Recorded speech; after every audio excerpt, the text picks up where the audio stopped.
This is the Thoughts from a Page podcast, which is now a member of the Evergreen Podcast Network. My name is Cindy Burnett, and each episode I interview authors about their latest works. For more book recommendations, check out my earlier episodes or my website, thoughtsfromapage.com, and follow me on Facebook and Instagram at Thoughts from a Page. Today, I am interviewing Jennifer Saint about Ariadne. Jennifer grew up reading Greek mythology and was always drawn to the untold stories hidden within the myths. After 13 years as a high school English teacher, she wrote Ariadne, which tells the legend of Theseus and the Minotaur from the perspective of Ariadne, the woman who made it happen. Jennifer is now a full-time author living in Yorkshire, England, with her husband and 2 children. Ariadne was just picked as one of the May Book of the Month selections. I hope you enjoy our conversation. And now for a quick break. For the last year, I have been focusing more on my health and eating habits. In connection with that, I have started drinking AG1 in the morning. When I started drinking AG1 daily, I could feel a real difference in my health and energy levels. That is because AG1 is a foundational nutrition supplement that supports your body's universal needs like gut optimization, stress management, and immune support. Since 2010, AG1 has led the future of foundational nutrition, continuously refining their formula to create a smarter, better way to elevate your baseline health. I recommend AG1 to all of my family and friends because the company has a team of doctors and scientists. It is tested for 950 contaminants and is NSF certified for sport. It is formulated based on the latest science, and it maintains high quality standards. Thanks AG1 for sponsoring my show. AG1 is a supplement I trust to provide the support my body needs daily. If you want to take ownership of your health, it starts with AG1. Try AG1 and get a free 1-year supply of vitamin D3K2 and 5 free AG1 travel packs with your first purchase. Go to drinkag1.com/thoughtsfromapage. That's drinkag1.com/thoughtsfromapage. Check it out. And now back to my show.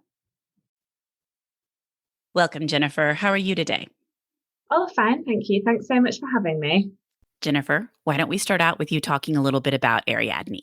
The book tells the story of Theseus and the Minotaur, but it's from the perspective of Ariadne, who is the woman that made it all happen and the woman who saved the hero. So it follows her through her journey from when the Minotaur was born to her mother, to her decision to betray her family and help Theseus to destroy it, and then what happened to her and her sister afterwards. Well, how did you become interested enough in this story to want to write about it? So I've always been interested in Greek mythology. So, I grew up reading Greek myths and being fascinated by them. I went on to read classical studies at university. So it's always been an interest of mine. It's always been a passion. And then so many sort of Greek mythology retellings have come out over the last few years. And my children were interested in Greek myth as well. So I was reading to my oldest son, the story of Theseus and the Minotaur. And it struck both of us when we were reading that there just wasn't very much about Ariadne, even though she plays such a crucial role in the story. So I thought I would look and see if anyone had written her version of the story, and I couldn't find it anywhere. So I decided to write it. Well, I do think that it's so interesting that there have been a number of books that are telling modern retellings, are going back and retelling these myths from a different perspective in the last couple of years. It's kind of fun to see those. Yeah, it is. Yeah, definitely. So did you have to do research? Because this is kind of a different type of, historical fiction or story. So what did you do to be able to tell the story? Yeah, so I did have to do quite a bit of research. So I had a few things that I used to help me create the story. I mean, first of all, building a Bronze Age world is a really challenging thing because what survives of that time is so fragmentary anyway. We have sort of ruins, we have a few things preserved in museums or partial artifacts.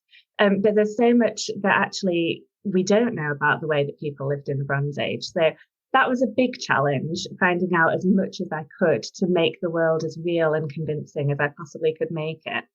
And then from a story point of view, it's the opposite. There's an abundance of resources that you can use to find different versions of what happened to these characters, different ways that people have interpreted them. I used quite a lot as a reference point. I used Ovid's Heroides, which Ovid was a Roman poet writing in the 1st century BCE. And the Heroides is a collection of letters where he imagines the women of mythology writing letters to the men whose stories that they are a part of, and often a really crucial part of the story, but the stories are remembered as being about the men. So both Ariadne and her sister Phaedra, who's a really crucial character in the novel as well, they write letters in the Heroides, and I use those to really ground the story and give me a sense of who those women were. What was it like to read those documents? I mean, they were obviously written in another language a very long time ago. They've been translated. But did it take a lot to work your way through them? Well, they were sources that I already owned, luckily. So I kept everything from my degree. So it just involved going into the loft and unpacking all those old books and reading through them. And then there's so much available online as well. So I used the Euripides play Hippolytus for some more details on Phaedra's story. And that was something that I could easily find online. It is quite easy, even throughout lockdown and, when you can't go to museums and visit them, you can see them on the internet. You can do virtual tours, you can find the resources to read. So it was quite straightforward to discover it all. Oh, that's fascinating because it wouldn't seem like it would be as easy as you're describing. So that's wonderful. Yeah, well, I suppose I had the head start of, having the resources from my degree and being familiar with the stories already. That's true. And what about the Bronze Age stuff? Like, where did you look for that? Yeah, so that just involved, I went to the British Museum. They've got a whole Minoan display case there, which is, from Crete, from the Bronze Age. And so I just looked really carefully, made notes when I was in there, and then read around as much as I could what historians have written, how other novelists have created it. Did my best to fill in the gaps. And that was something that over the editing process as well, it was a constant process of refinement, because while you're writing something that's fantastical and magical, and you're sort of writing about monsters and gods, which are obviously require a suspension of disbelief, you don't want to then jar the reader out of that world by writing something that couldn't possibly have existed in that period of time. And so that was challenging. Well, that's so interesting that you mentioned pulling the reader out, because that is a conversation I've probably had with 3 to 4 authors recently when I've been interviewing them, talking about historical fiction and the time period and using either an incorrect word or an invention that hadn't happened yet. And that it's really frustrating as a reader to get distracted by something that doesn't make sense in the story and it completely pulls you out. So it's wonderful when authors really do take the time to make sure they've created what actually was happening then. Yeah, and it's even in the metaphorical language that you're using for the way the characters are thinking about themselves, and you suddenly realize, oh, they've compared themselves to something that doesn't exist, and you get swept up in that first person narrative, and it's a constant process of making sure that you stay immersed in that world as much as you can. Which I wouldn't say I'm confident there are 0 errors, but I've done my best to make sure. Well, I doubt there are ever 0 errors, but, making the effort, I think, is what usually results in a fabulous product. Yeah, I hope so. Well, did you have a highlight of writing Ariadne? Oh, I think that the highlight, I suppose, would be finishing it. Because actually, when I set out to write the novel, the challenge that I set myself was just to write a complete first draft of a novel, because that was something I'd never accomplished before. I'd always wanted to be a writer, and I had a few sort of half-started projects that I'd kind of abandoned along the years. And so I just really wanted to prove that I could finish something. And I actually wrote the ending of it when I was on holiday with my family. We were in a lovely cottage in France. And I just remember finishing it and then going out into the garden and thinking, well, I've done it. Whatever happens, whether it ever sees the light of day, I've written a complete novel and something that I'm so proud of. So that was probably the highlight. Well, I'm sure that had to be very rewarding to feel like you had made it through the entire thing and had been able to be like, I am here at the end, the end. Yeah. Yeah, those are 2 good words to type, even though when you type them, you are nowhere near the end. Yeah, exactly. That's what everyone always says. You write the end and you're like, hallelujah, but I realize that I still have a long way to go. But still, It's symbolic. That's right. Well, do you have a favorite Greek myth? I mean, is it Ariadne or is there another one that has always captured your attention? Hmm. So, well, I mean, obviously, Ariadne has become my favorite Greek myth because I've done so much research and enjoyed embodying that world so much that it's probably my favorite Greek myth now. But I'm always fascinated by stories from Troy as well. So I think there's something about the drama of the Troy saga, of that extended siege and the complete annihilation that it results in. And characters like Cassandra, the doomed prophetess of Troy, I think she's just one of the most interesting characters in Greek mythology, and somebody who still feels like Ariadne does, I think, quite relevant today in that she's shouting out all of these warnings about impending disaster and everybody is ignoring her. So I think she's a brilliant character. Well, I always have to sit there and think about the Greek myths, and there are a lot of them I really like, but I think Icarus is one of my favorites. I've always just been totally infatuated with that story. I don't know why, but I just think, I don't know, it has always stuck with me. Yeah, well, I really enjoyed writing that part of the novel actually, and putting in that part because there's something so striking about that image of him soaring through the sky and aiming that bit too high, and then the tragedy of it. Yeah, I agree. I love that myth. And then the other one that I was not very familiar with, but my daughter loves Greek mythology. And so we saw Hades Town when it was on Broadway, Persephone, which I did know that story pretty well. Yeah. And so that enjoyed that part of it. But the Orpheus and Eurydice, I was not very familiar with that story at all, other than just knowing the name Orpheus. And I went into that show thinking, oh, I'll watch this because she really wants to watch it. And it was so good. And I really, really enjoyed learning a lot more about those two characters in that particular Greek myth. Yeah, there are two brilliant poems from the perspective of Eurydice. There's one by Margaret Atwood and there's one by Carol Ann Duffy. And I think I remember studying the Carol Ann Duffy one for A level. And it's quite a very sharp, very fiercely feminist take on Eurydice. And she's not very impressed that Orpheus has come down to bring her back up to the world. But yeah, they are both really good. I would recommend those. Okay, good. I'll have to check those out and then definitely get them for my daughter. Well, what's the best thing about being a writer? Hmm.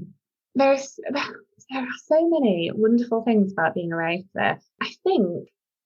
I mean, I absolutely love. So before I was a writer, I was a teacher, and my whole working day was governed by the bell ringing.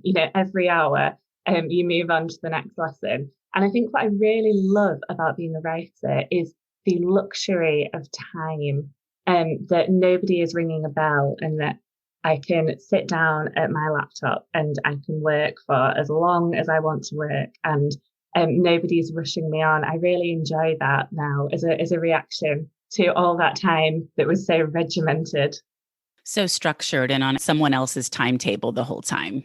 Yeah.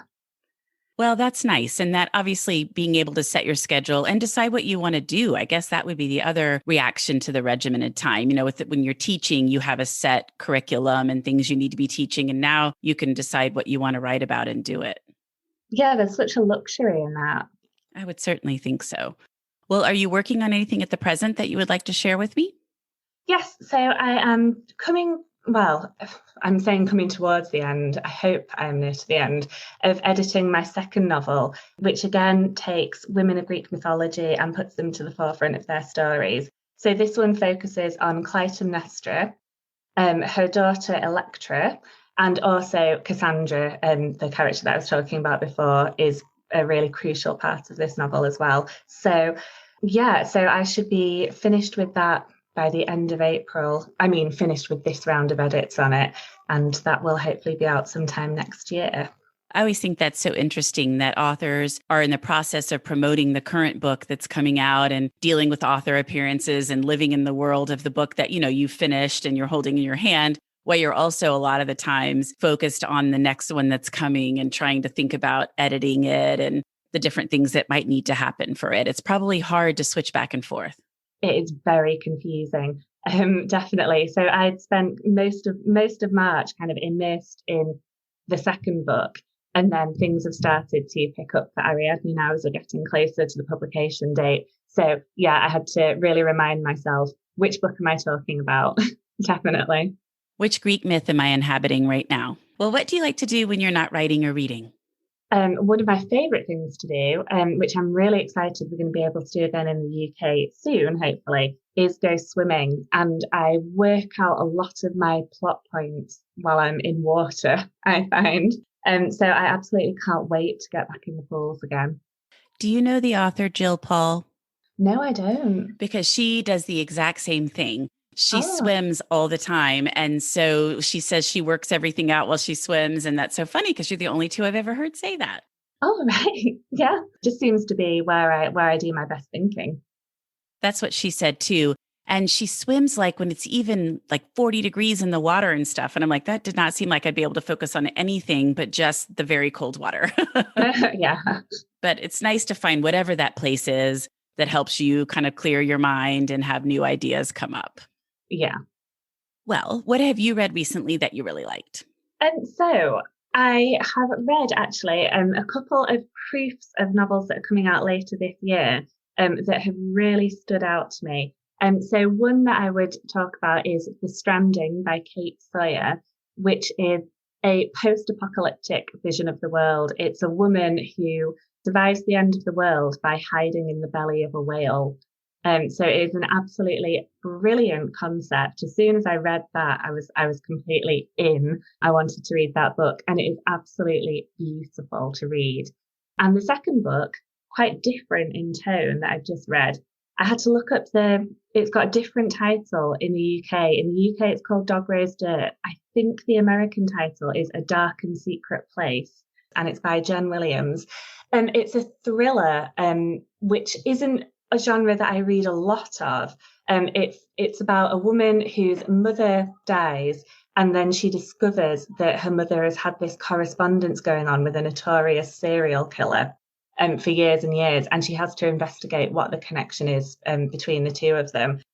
And it's all interwoven with these dark fairy stories. So there's this very eerie, quite magical tone to it, and I really, really enjoyed that as well. Oh, that sounds very interesting. How creepy is it? It's quite creepy. Then it is not a book for me. That's what I was wondering. I was like, I can't do super creepy. I like hearing about them. I just can't read them because then I can't sleep. Yeah, I have a low tolerance for it. So that's why I don't read that many thrillers. And this one was just at sort of my comfort zone where that ends. So I wouldn't go creepier than this one, but this one was just right for me. Okay, good. Well, that sounds great. And that's always so interesting to me when the titles vary. The covers I understand a little bit more, but when the titles vary, I think it makes it kind of confusing. Yeah, it does, definitely. And so it's made me really glad that my novel title is just one word and it's Ariadne's name. So that hasn't changed in any of the countries that we sold it, any of the territories where we sold it so far. Because, yeah, I would lose track, I think. I follow an author that I really like her books. And so the same thing was happening to her. And the cover and the title, they were so different that I thought she had two different books coming out. And I was like, why does she have one book coming out in the US and one book coming out in the UK? And then I realized they were the same book. They had just completely marketed them differently. And so I do think it's a tad bit confusing, but there obviously must be a rationale behind it. Yeah, there must be. I mean, I'm surprised how much the covers can really vary between the US and the UK. You know, they can be so different that it does look like a completely different book. They can be so different. Has that been a fun part for you to see the different covers in different countries? Yes, because they've just all been so beautiful. So, you know, the US and UK ones are really different, but they are both absolutely gorgeous. And I'm so happy with them.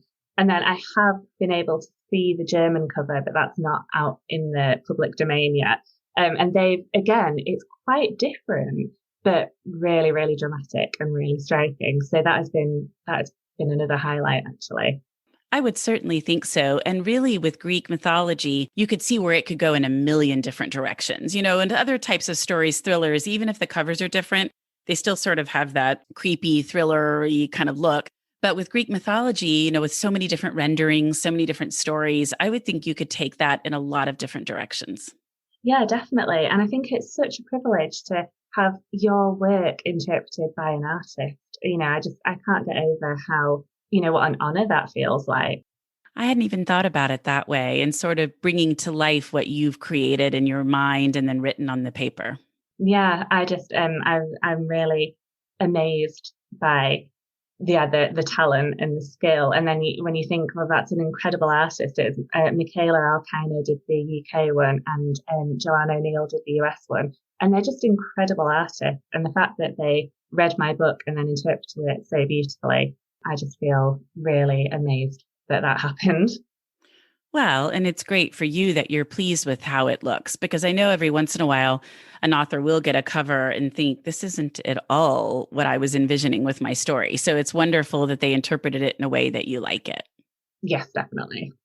Well, Jennifer, I really appreciate your time coming on the Thoughts from a Page podcast, and I really enjoyed speaking with you about Ariadne. Oh, thank you so much. I really enjoyed it too. Thank you so much for listening to my podcast. If you like this episode, and I hope you did, please follow me on Instagram at Thoughts from a Page. Tell all of your friends about the podcast and rate it or subscribe to it wherever you listen to your podcasts. I would greatly appreciate it. Jennifer's book can be purchased at the Conversations from a Page bookshop storefront, and the link is in the show notes. I hope you'll tune in next time.